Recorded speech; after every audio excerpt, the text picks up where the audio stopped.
In 1906, President Teddy Roosevelt created the nation's first national monument designation.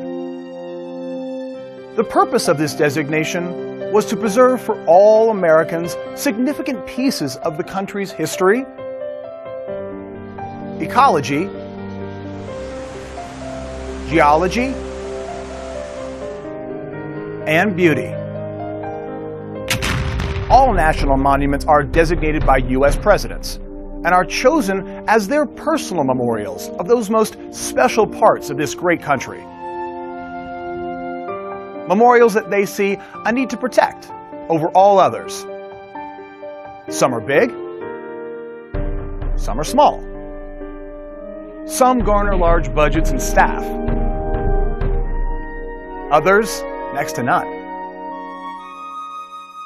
All were chosen by presidents who considered them the most important places to protect over all other places in the country.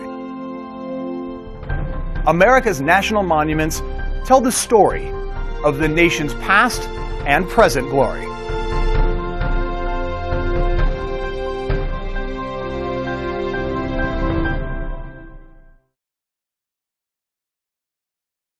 Hello, I'm Jordan Murphy, and I'll be your guide as we visit 12 national monuments located in America's southern states and territories.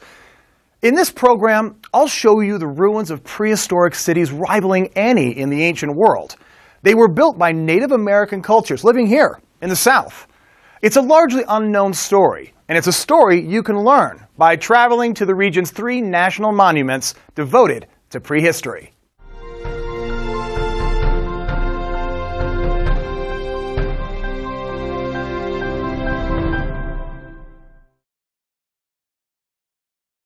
Archaeologists are only now realizing the true engineering wonder that is Poverty Point National Monument. It's the oldest city on the North American continent.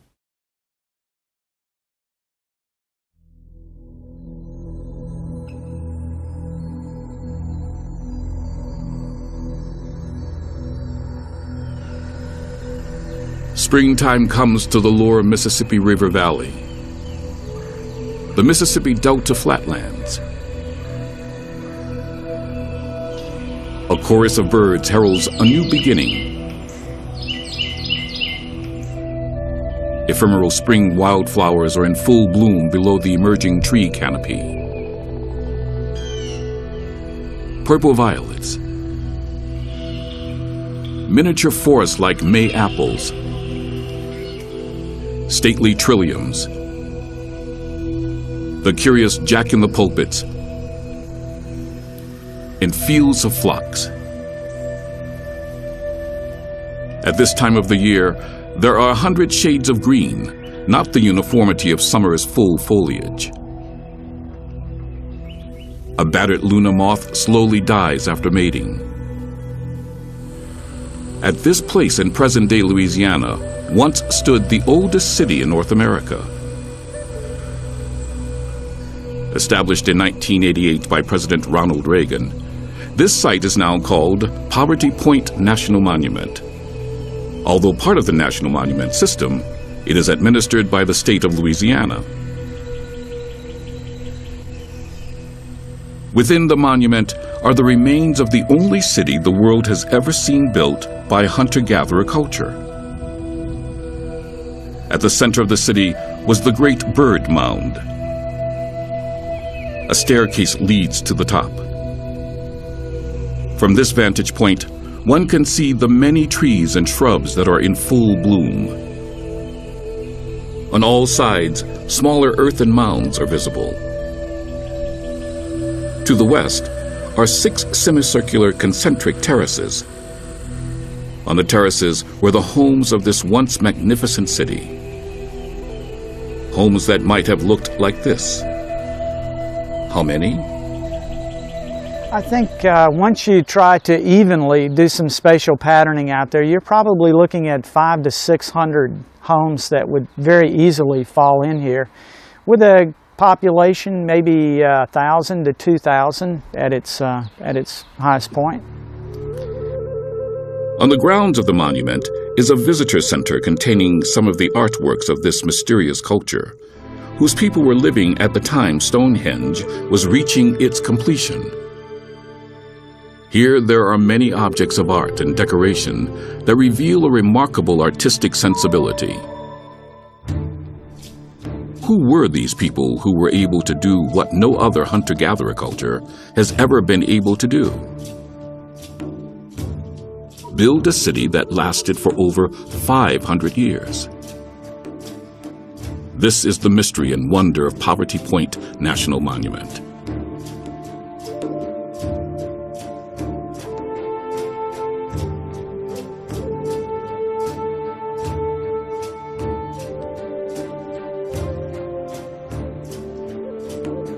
Sometime around 5,000 years ago, a group of Native American people, known today as the Poverty Point culture, lived along the lower Mississippi River and developed a unique ethnographic identity. They hunted upland game such as deer with stone-tipped spears hurled by an atlatl, a device that looked like this. They fished the adjacent rivers and lagoons. We know this from the beautiful plummets used to lure their nets.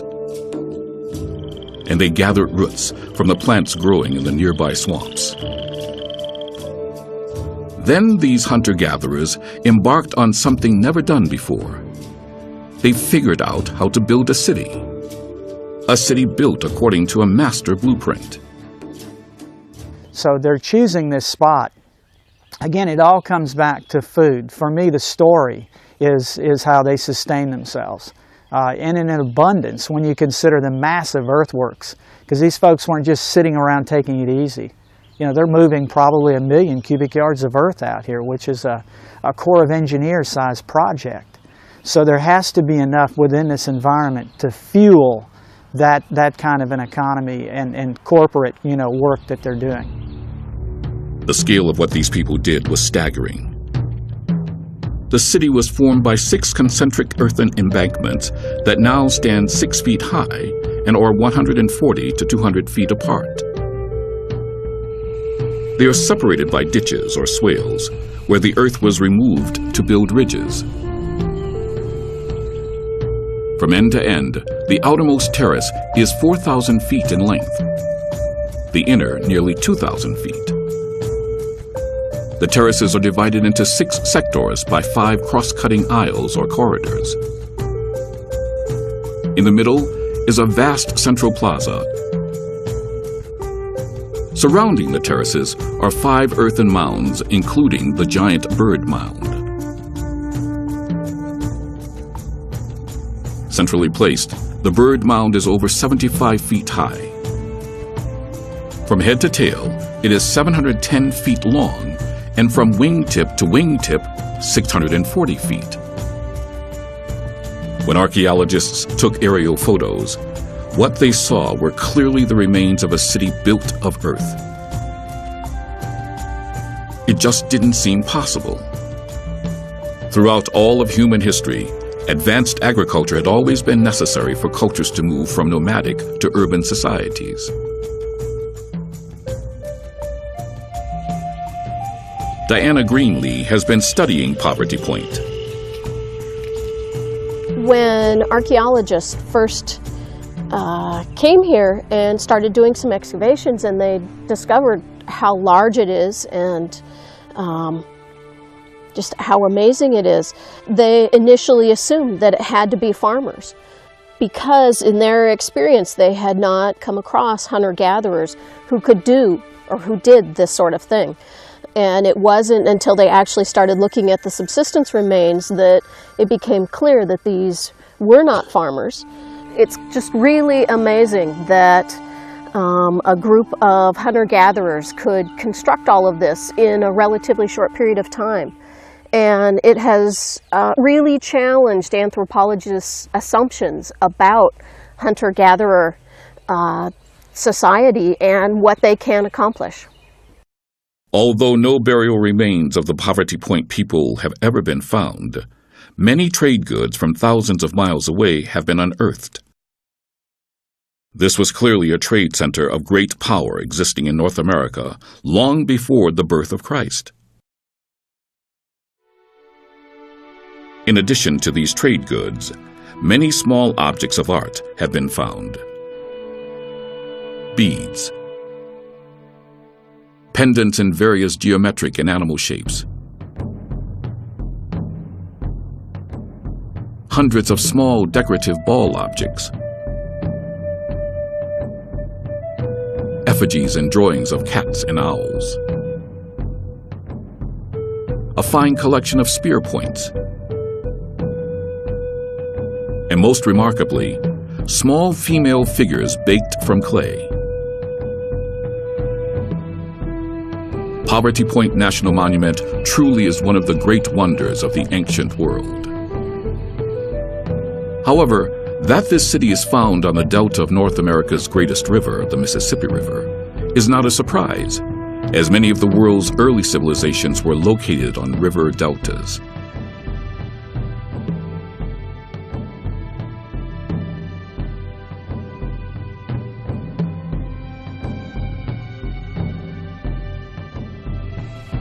Poverty Point National Monument is situated in a large geological system called a coastal plain. A coastal plain is defined as a low relief region of largely undisturbed sedimentary strata that dip gently in the seaward direction. Such areas generally have well-developed drainage systems. The Gulf Coast coastal plain, which extends from the Florida Panhandle to Texas, is influenced by the Appalachian and Ozark mountain ranges. At the time of the Poverty Point people, this coastal plain was dominated by prairie grasses, but were in time replaced by the hard and softwood forests seen here today. A unique feature of the coastal plain is the Mississippi River embayment. It represents a break in the former continuous Appalachian mountain chain. When the supercontinent of Pangaea pulled apart 95 million years ago, it created a tectonically active rift valley. That valley is where the Mississippi River flows today. It is the most important continental drainage system in the United States. Indeed, all rivers east of the Rockies and west of the Appalachians flow into the Mississippi River. Nearing the Gulf of Mexico, the river flow slows, dropping vast amounts of sediments in a plumed-shaped formation called the delta. The delta is characterized by shallow tributaries and swamps. It was along the banks of the Mississippi River near the delta that the Poverty Point people chose to build their fabulous ancient city. But don't expect to see the Mississippi River near the ancient city today, as the Mississippi's channel and delta are ever-changing.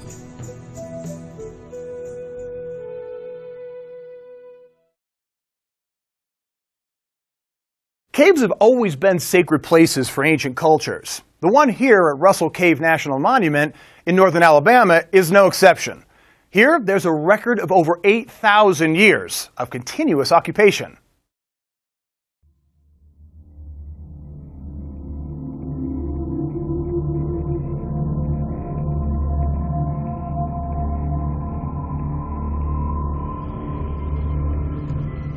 The monument sign marks the entrance to the most unique archaeological site on the North American continent. Russell Cave National Monument is tucked among the woods and rugged hillsides of the southern Appalachian Mountains in northern Alabama. It is part of the forested Cumberland Plateau. Here loblolly pines soar skyward. Here, rapidly dropping streams and rivers begin their journey south to the Atlantic Ocean. Here, the uplifted ancient rock strata are carved by those waters into canyons, waterfalls, and caves. Immediately upon entering the monument, one encounters Dry Creek, a seasonal stream that in the spring courses with rushing meltwater from the higher mountain peaks to the north. But now, in the fall, it is dry except for the occasional quiet pond. All along its banks, evidence of those torrents of rushing water are revealed by exposed tree roots gripping the shoreline. Dry Creek is a signpost, a roadway for over 9,000 years of Native American inhabitants of the region. A roadway home. The creek leads through the forest to massive rock bluffs. Home is near. Then a giant sinkhole. Below, chickadees flitter about. Only a few hundred more yards.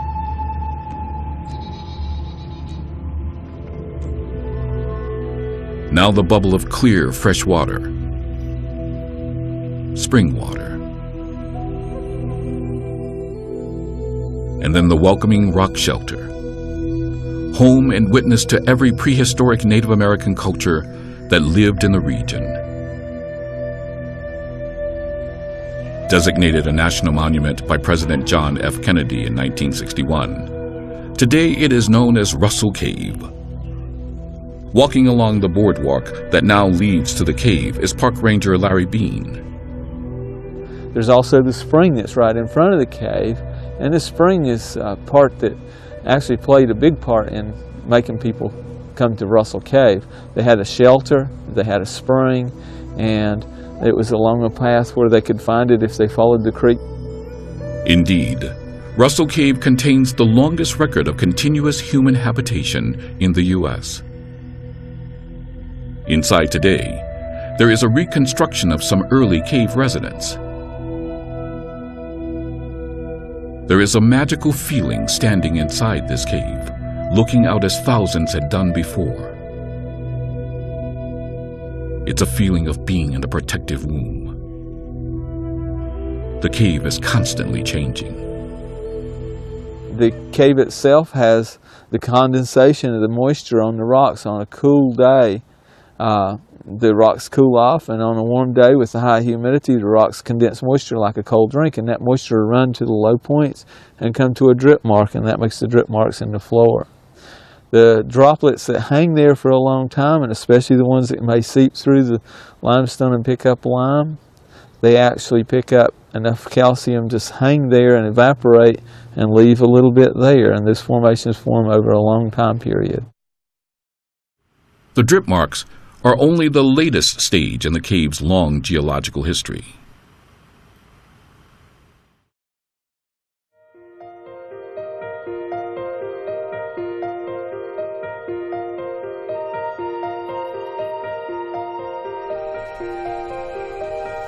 Russell Cave is carved out of cliff-forming rock of the Mississippian age.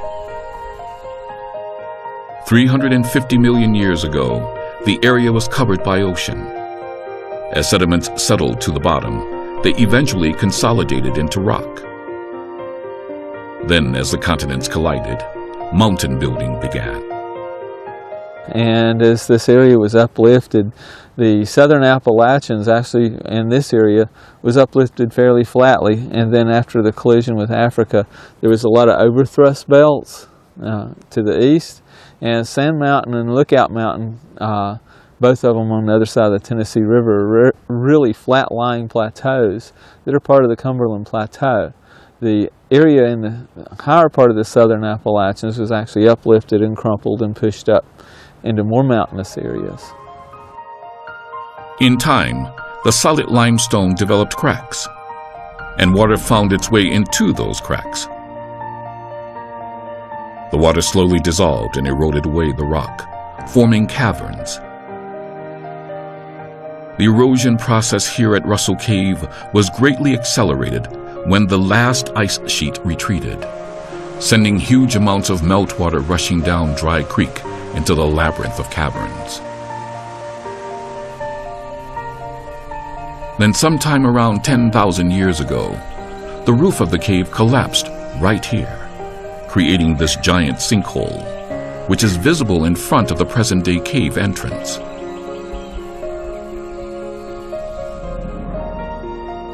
This event revealed the current entrance to Russell Cave. From then on, a continuous stream of sediments buried the remains of thousands of years of human occupation. Russell Cave's depth, the sediment brought in by Dry Creek. Dry Creek brought in enough sediment to make layer after layer story of Russell Cave. And the archaeological record from the Smithsonian excavation is 43 feet. 43 feet. The height of a 4-story building preserving over 9,000 years of human history.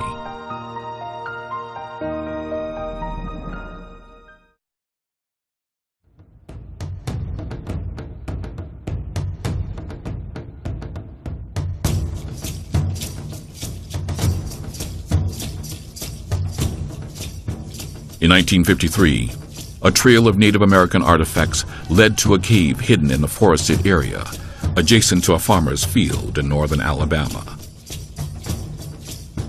What archaeologists from the Smithsonian Institute found in the cave was a treasure trove of artifacts dating back some 8,000 years. They found spear points, tools, and bone fragments from each of the successive Native American cultures, beginning with the mammoth hunting Paleo-Indians. These nomadic hunters were replaced by the people of the Archaic period. The Archaic period at Russell Cave contains almost every culture from around 8,000 or 9,000 years ago up till the Woodland period. And those people left in here some of the earliest bonefish hooks in the southeast, some of the earliest weaving textile impressions in the cave floor. It's actually a woven mat or basket that was impressed into the cave floor. Several pieces of that was excavated. The earliest human remains in Alabama came from Russell Cave. The archaic hunters were experts at using the atlatl, a device engineered to throw a spear accurately over great distances. Russell Cave Ranger Larry Bean demonstrates how the atlatl works. This is a cane spear. The river cane was a native plant that was used in the southeast, at least in the later time periods. We don't know what all the spears were made out of, and many of them probably were made out of hardwood. But at Russell Cave they had reloadable spears, and they had a 4-shaft main shaft where they could clip them together. And the way the atlatl works is at Russell Cave, they found deer antler hooks, deer antler handles, and stone weights. Now I have one of the simplest atlatls you can make. It's fork on a stick, and you just sharpen one end so that it fits into the bottom of the spear. You take that and use that as an extra leverage, so that hook actually launches your spear and gives you a longer arm and more leverage.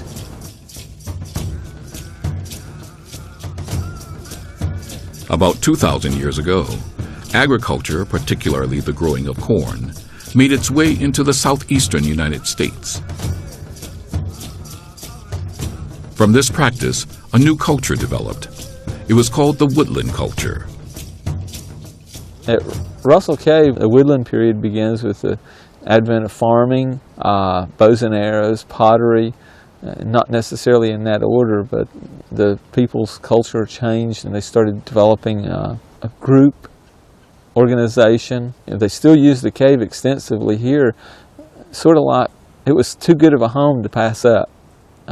They had storage pits in the woodland period fairly extensively. The pottery here, we have over 13,000 potsherds, which they range from the size of a dime on that, probably. Many of the cultures of the woodland period, almost all of them are represented here. The last prehistoric period here was the Mississippian, the time of the great walled cities and ceremonial mounds. But by this time, Russell Cave was only visited by the occasional traveler. still nowhere else tells us more about the early Native American people who occupied the historic South for over 12,000 years. Better than Russell Cave.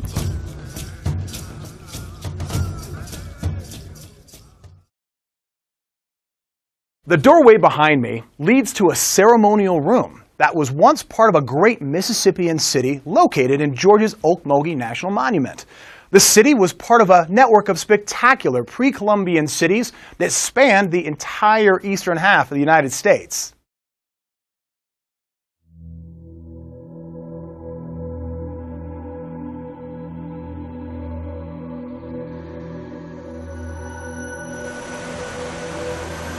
Rivers that begin as raging torrents pouring out of the Appalachian mountain chain suddenly slow. These rivers, such as the Okmulgee, have just crossed the dominant geographical feature in the Old South, the fall line. Now turtles sun themselves on sandbars as the rivers continue their leisurely journey to the Atlantic. After an evening storm, Walnut Creek, swollen with the red clay that Georgia is known for, empties into the Okmulgee. Nowhere in the south is the fall line, the division between the rolling hills of the Piedmont to the north and the coastal plain to the south, better represented than at Okmulgee National Monument.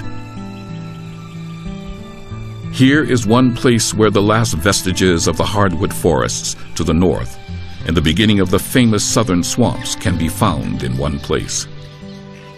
It is where the semi-tropics begin. Here, every little nook is a new microenvironment. The edge of a pond, the bark of a tree, a fallen log. Here at Okmulgee National Monument, a newly constructed boardwalk carries the visitor across one edge of the emerging swamp. Okmulgee was designated a monument in 1936 by President Franklin Delano Roosevelt. Okmulgee is more than just a wonderful ecotone. An imposing mound towers over the swamp's bottomlands. It's called the Great Temple Mound. Okmulgee National Monument also preserves what was once an ancient city. We are in the middle of a large village. Back then, I think it would have easily been judged to be a city, 2,000 to 3,000 people living in this immediate vicinity. And from this, we can learn a lot about how they were organized socially. How were their buildings arranged in groupings? What was the relationship of the houses compared to spiritual places and political and social gathering places? One of those special places is a reconstructed earthen lodge, the ceremonial building where the ancient city's people and spiritual leaders met to conduct business and perform religious ceremonies. Inside, a large bird effigy was carved into the lodge's 1,000-year-old floor. The people that lived here were part of the Mississippian culture that formed a vast interconnected network of cities, spanning the entire eastern half of the United States. Inside the visitor center at Okmulgee National Monument survives one of the finest collections of Mississippian pottery. A particularly prized piece is called Little Boy. It is not surprising that these Mississippians built their city here on the banks of the Okmulgee River. All Mississippian cities were built on rivers. In particular, the people living here must have been able to exploit the rich biodiversity of the ecotone. We now know that the Mississippians were as advanced as any civilization in the Americas at that time.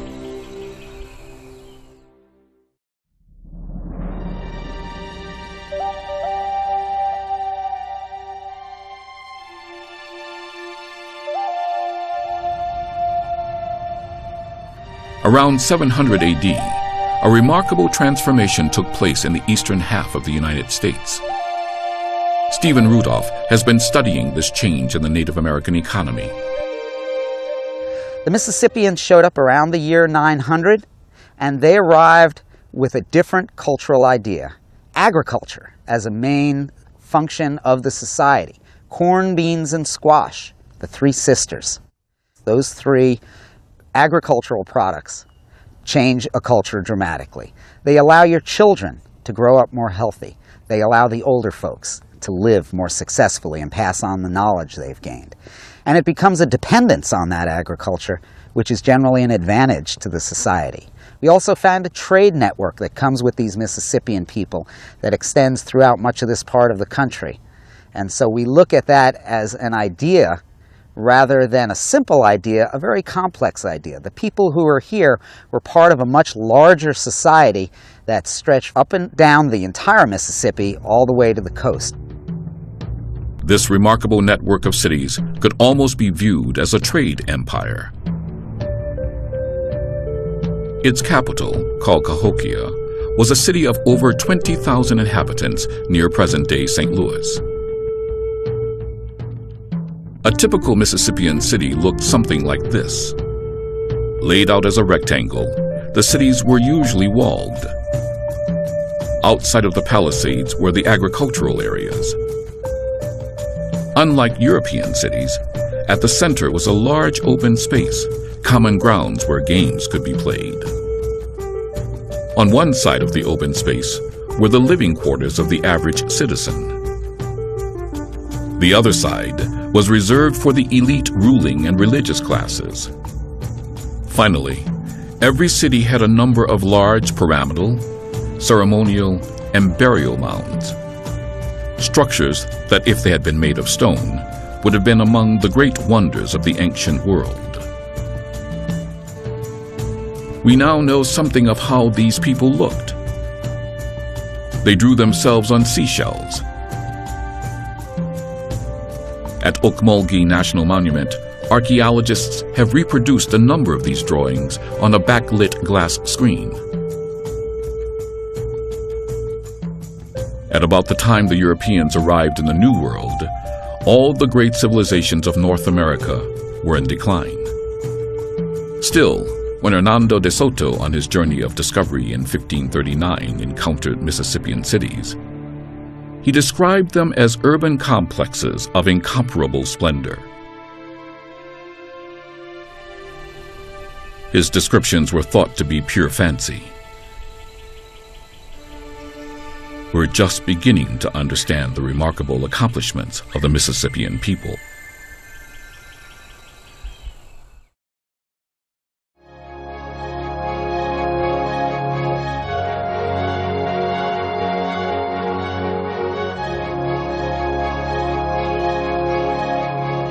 Two of the geological provinces of America's Old South are represented at Okmulgee National Monument. What we're here on is the edge of the Piedmont. This is actually the toes of the foothills of the Blue Ridge Mountains. Piedmont is foot mountains in French, and it's actually the toes. Here's where it ends and the coastal floodplains begin. And in ancient times, this was the edge of the ocean. All of the South's topography and climates are influenced by the Appalachian mountain chain. 300 million years ago, the birth of the Appalachians took place as a result of the continental collisions that resulted in the formation of the supercontinent, Pangaea. Today, the Appalachians are a highly eroded old mountain system. At its core are the Blue Ridge Mountains. Here, thrusting into a smoky blue sky, are the Appalachians' highest peaks. Peaks composed of sea sediments from the Paleozoic era. Driving south and dropping lower, one encounters the Piedmont geological region, characterized by rolling hills composed of metamorphic sea sediments and igneous rocks rich in feldspars. Feldspars, when weathered, produced the famous red soils that are particularly prevalent in central Georgia near Okmulgee National Monument. Then the Piedmont drops off into three large coastal plains: the northern coastal plain, the southern coastal plain, and the Gulf coastal plain. Walking across this remarkable fall line, the boundary between the Piedmont and the southern coastal plain, one experiences what makes Ocmulgee National Monument such a special place. A pivotal point of geology, ecology, and ancient history.